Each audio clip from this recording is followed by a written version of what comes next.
Hey guys, my name's Kayla. If I don't know you yet, well, I would love to get to know you.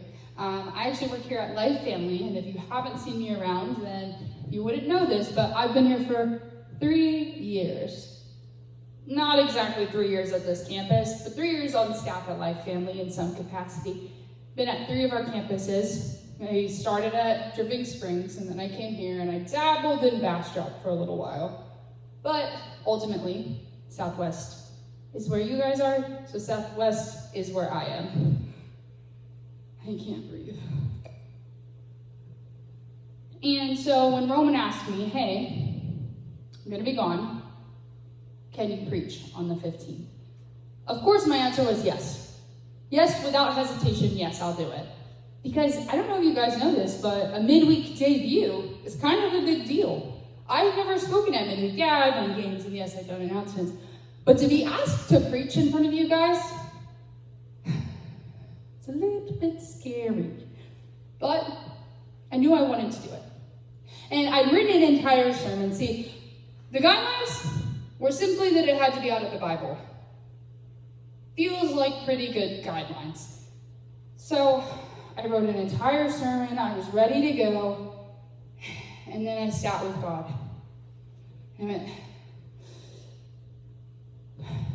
and he said, Kayla, no. And of course, I'm stubborn, so I was like, yeah, I want to do what I want to do. But God had a different plan. In fact, he said, be vulnerable. So I'm going to share with you guys today something that I actually was convicted about. And it's been in the back of my mind for weeks now. I just can't get rid of it. So here we are. We're going to talk about Simon Peter. And if you've read your Bible, you know that Simon Peter is a little wild. Actually, Simon Peter probably isn't the person you would go to for a lot of things because he's been kind of known to make bad choices. See, Simon Peter cut off a guy's ear. He had the whole Satan get behind me thing. He's not exactly your go-to most of the time, actually. Instead, Simon Peter is kind of the guy that's known for messing up. He's kind of known for doing the wrong thing. He's known for saying things that it's like, are you sure you want to say that to Jesus? That's Simon Peter. So when we find Simon Peter in Matthew is the book of the Bible. This is where we see him. And before we put it on the screen, I want you to know, for all my skeptics in the room, this story is actually found in 3 of the 4 Gospels. It's found in Matthew, Luke, and John. And so most people would say, yeah, okay, if something were to happen, this probably happened. It was in 3 of the different books. So we see in Matthew 36, truly I tell you, Jesus answered, this very night before the rooster crows, you will disown me 3 times. And I think that for most of us, on a day that's good, on a day where things seem to be going well, a day where we're surrounded by our friends, and life is just peak, we can look at this and go, whoa, bad day to be Peter. Jesus said that to you? I don't want to be Peter. And I think that on a good day, the same day where everything is going great, we can look at that and go, I would never do that. I would never do that. I would never deny God. I would never do that. And that's exactly what Peter says. It says in the next verse, but Peter declared, even if I have to die with you, I will never disown you. And all of the disciples said the same. And here's the thing. I think he really meant it. Like, I think he really, really, really meant that he would rather die than disown Jesus. I think he meant it. See, the thing about Simon is he had been with Jesus from the beginning. He had seen miracles upon miracles upon miracles. He had been part of miracles. He left his entire life to follow Jesus. And so when he says that, I think he really does mean it. That no, I would never do that. I would never do that. But unfortunately, it doesn't go that way because Peter then has probably some of the most chaotic 24 hours of his life to that point. Because from there, they go to the Garden of Gethsemane. And in the Garden of Gethsemane, they are hungry and they are tired and their flesh is weak. And Jesus cries on the floor and he's feeling sorrow to the point of death. And he says, God, if this cup too shall pass, let it pass. He is sweating blood. And for maybe the first time, the disciples really get to see what it looks like to be human. And they see it in Jesus. That he is sorrowful to the point of death. And from there, Jesus is arrested. He is told that he is a liar. He is told that he is blaspheming God, which is arguably one of the worst things you can do. And he is told that he is worthy of death. And not only that, but the world is telling him that if anybody else believes, they are also worthy of death. So as you can imagine, in that moment, Peter and the disciples are probably pretty scared. I would be scared. I don't know about you guys, but if I was told that I was going to be put to death for who my friend was, I would be scared. But much more if I was told I would be put to death for the belief I've built my entire life upon, I would be scared. And Peter was scared because he was in the middle of it all. And for us, I think that in the same way, we always believe that we would never deny Jesus. Because when we start a new year, when we do prayer and fasting, when we're coming back from camp, when we're surrounded by all of our friends, it's really easy. It's really easy to say, no, I would never do it. But then our flesh gets weak and we get tired and we get hungry and we get scared. And we're just like Peter. We're just like Peter, because in a moment, that fast, Peter denies Jesus 3 times. He did exactly the thing he told Jesus he would never do. He does exactly the thing. And not just once, not just twice, but 3 times. 3 times he does it. And it's in that moment that he separates himself from God.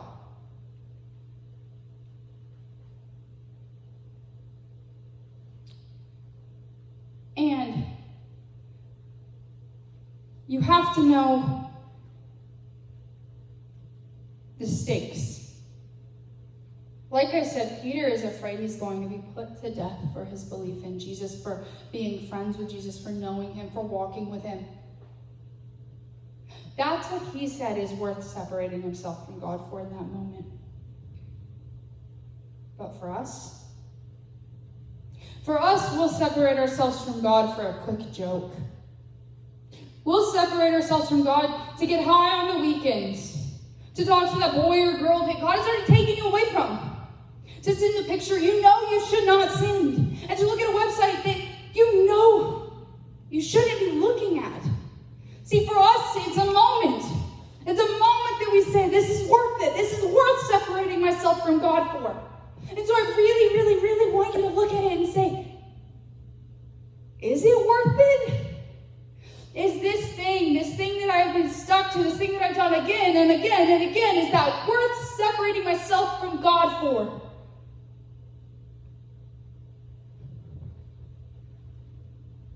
See, there's a theologian by the name of D.A. Carter who says, people do not drift towards holiness. Apart from grace-driven effort, people do not gravitate towards godliness, prayer, obedience in Scripture, faith, and delight in the Lord. And I don't know about you guys, but it feels true because I never just accidentally wanted to read my Bible every single day.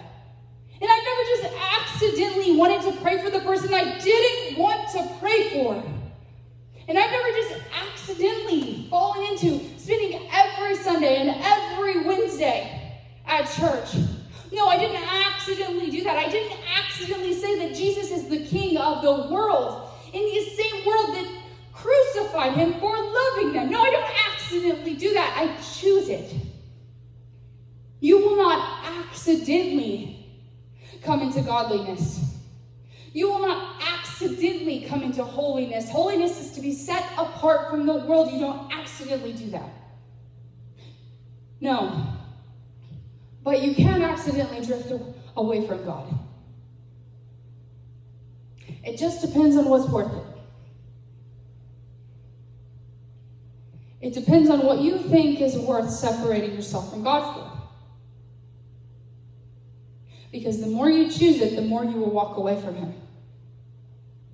And while it might seem like a moment now, a lot of moments make a habit, and a lot of moments make a lifestyle.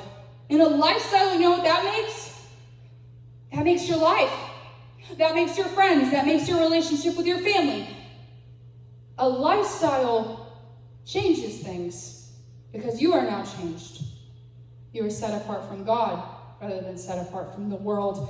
And I don't know about you, but that sounds like a scary place to be. So instead you have to choose every single day, is it worth it? Is it worth separating myself from God for? Where do I want to be? And I think that if our response is not exactly like Peter's in that moment, then we have a problem. Because Peter's response was to weep. See, it says in it says in Matthew 73 through 75, after a little while, those standing there went up to Peter and said, surely you're one of them. Your accent gives you away. Remember, there was closeness to God. There was a holiness, a set apart from the world. His accent gave him away. The words he said gave him away.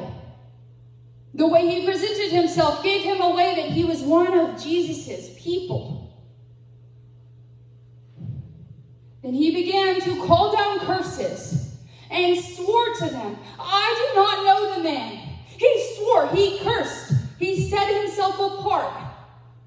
And his reaction, as soon as a rooster crowed, he remembered what Jesus said, and he went outside and wept bitterly. And I wonder how many of us are willing to weep for the distance between us and God. How many of us are willing to get on our knees and say, God, I'm sorry. I'm sorry that I chose it again. And I'm sorry that I got high instead of spend time with you. And I'm sorry that I slept with my boyfriend or girlfriend instead of saying pure. And I'm sorry that I told my parents I hate them. And I'm sorry that I didn't care for that much time. Again and again and again. And if we're not willing to weep, then what? Then what have we chosen? If we're not willing to say, I'm sorry, and mourn the loss that we chose, then what are we going to do? Are you willing to weep for God? And Ben, you can come up. But luckily for us and luckily for Peter, we serve a really, really good God. And I would never say that he is unfair, but if I were to, I would say that it is unfair that his son was sent to the cross to die for me, who chose everything else over him. That he would die for me. When the world chose Barabbas, he chose me. And I wouldn't say that God is unfair, but if I were to, I would say that is the most unfair thing that has ever happened. That a man who knew no sin would become sin for me, to stand in the gap for me so that I could know love and know it fully. No, I would say that feels a little bit unfair. Because he is just, and because he is good, and because he's merciful, and every single day he chooses me. Me, who when I was 17 was sitting in that seat saying the same thing. I don't get it. I don't get it. And I don't know if I He chose me. And he's choosing you. And he chose Peter. Because when Jesus comes back, he doesn't ask Peter why. He doesn't say, Peter, why would you do that? Why would you distance yourself? Why were you ashamed? No. He meets him on a beach. A beach where Peter's not catching any fish. And Jesus performs a miracle. And you know what happens? When they see Jesus from the boat, Peter's response is to go as fast as he can towards him. See, it says in John 21, as soon as Peter heard him say, it is the Lord, he wrapped his outer garments around him, for he had taken them off, and jumped into the water. He swam as fast as he could to be with Jesus. And Jesus didn't ask why. He said, sit with me, dwell with me, I love you. He didn't shame him like we shame ourselves. No, he said, sit with me, eat with me, dwell with me, be with me. And I want you to know that Jesus is waiting. He is waiting for you to come to him. He is waiting for you to sit with him, to dwell with him, to eat with him, to be with him. Are you willing to swim as fast as you can to him? Is it worth it? Because he simply says 3 times to Peter, do you love me? Do you love me?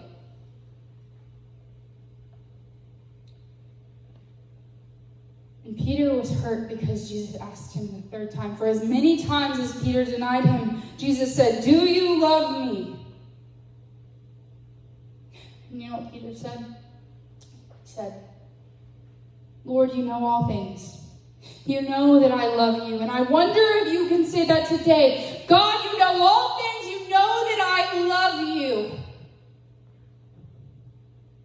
And I hope that you can. And I hope that you do. And I hope that you decide to not sit in the same things that are separating you, but instead to give them away. Because you know what Jesus says? He says, Peter, go feed my sheep. Because he knew exactly who Peter was. He knew exactly who Peter was, and he chose him. He knew exactly what he would do. He knew he would deny him. He knew that he would make a mess. He knew he would be the guy you don't call on when you're in trouble. But he also knew he would run as fast as he could to be close to Jesus. He knew he would come back. And when he did, that there would be a place at his table so he could sit. And if you're in this room today, I need you to know Jesus is waiting for you to come back to him. He's waiting to send you to go be the doctor, go be the missionary, go be the preacher, go be whatever it is that God has called you to. Go be that. Go watch over his children. Go be that person. Well, you can't take it with you. You can't take the thing that put the wedge between you and God with you. You can't. You have to leave it. Do you love him? As many times as you put a separation, do you love him? And I'm saying to you today, I promise you, because I know you and I know that there's so many good things God has for you. I promise you, as somebody who sat in that very seat and had no idea what God had next for me, who didn't even want to make it to tomorrow, I promise you, it's not worth it. Whatever it is that's separating you from God, it's not worth it. And he is so much ahead of you if you're willing to leave it, if you're willing to surrender.